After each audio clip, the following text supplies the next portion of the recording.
ఇప్పుడు గవర్నర్ కూడా ఎందుకు సంతకం పెట్టట్లేదు దీని మీద? గవర్నర్ అంటే ఇప్పుడు మరి ఆయనకు ఒకటే అంశం మీద 3 బిల్లులు వచ్చినాయి. సో మరి ఆయన లీగల్ ఒపీనియన్కు పంపిండు. మరి లీగల్ ఒపీనియన్ ఎట్లా వస్తుంది అనేది మనకు తెలియదు. సో మనం గవర్నర్కు ఇంత కాల పరిమితిలో క్లియర్ చేయాలని అయితే ఏమీ లేదు. సో మొన్న సుప్రీంకోర్టు జడ్జిమెంట్ ఇచ్చిన 3 నెలలని ఇచ్చినారు. సుప్రీంకోర్టు 3 నెలల జడ్జిమెంట్ దాని మీద కూడా మళ్ళీ వాదోపవాదాలు నడుస్తూ ఉన్నాయి సుప్రీంకోర్టులో. దాని మీద కూడా కేంద్రం అబ్జెక్షన్ ఫైల్ చేసింది 3 months పెట్టకూడదని. సో మరి ఏం జరుగుతుందో ఫైనల్ వర్డిక్ట్ ఇంకా రాలేదు. ప్రభుత్వం ముందున్నది ఏంటి? ఒకవేళ హైకోర్టు కనుక కొట్టేస్తే, ఒకవేళ హైకోర్టు కొట్టేయకపోతే వెల్ అండ్ గుడ్ బాగానే ఉంటుంది, కానీ మళ్ళీ వీళ్ళు సుప్రీం దాకా పోతారు.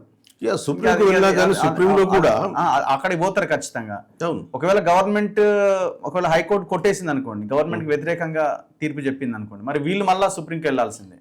సుప్రీంకు వెళ్తారు. సుప్రీంలో కూడా అంతే కదా, లాస్ట్ టైం ఆల్రెడీ ఏం చేయలేరు.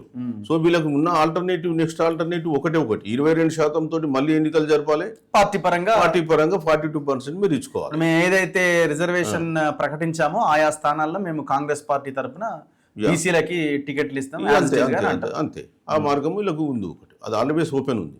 అయితే మేమేమంటున్నామంటే మీరు చేసేదేదో ఆ గవర్నమెంట్ ఆఫ్ ఇండియా మీద ప్రెషర్ పెట్టి తమిళనాడు మోడల్లో 9th షెడ్యూల్లో పెట్టించి తెచ్చుకోగలిగి ఉంటే ఇవాళ మనకు ఈ సమస్య వచ్చేది కాదు. సో మీరు చేసేదేదో కూడా మరి ఒక 1 month అని ఆగి గవర్నర్ను ఒప్పించుకొని గవర్నర్ను కలిసి బిల్లు క్లియర్ చేయించుకొని ఈ జీవో ఇచ్చినా సరే, తర్వాత మళ్ళీ ఈ జీవో ఫేట్ ఏంటి అనేది దట్ డిఫరెంట్ ఇష్యూ. సో అది వేరే తీరు ఉండేది. కానీ ఏమీ లేకుండా హడావిడిగా వెళ్ళిపోతున్నామంటే అది కొద్దిగా అందరికి కూడా అనుమానాలకు తావిస్తుంది.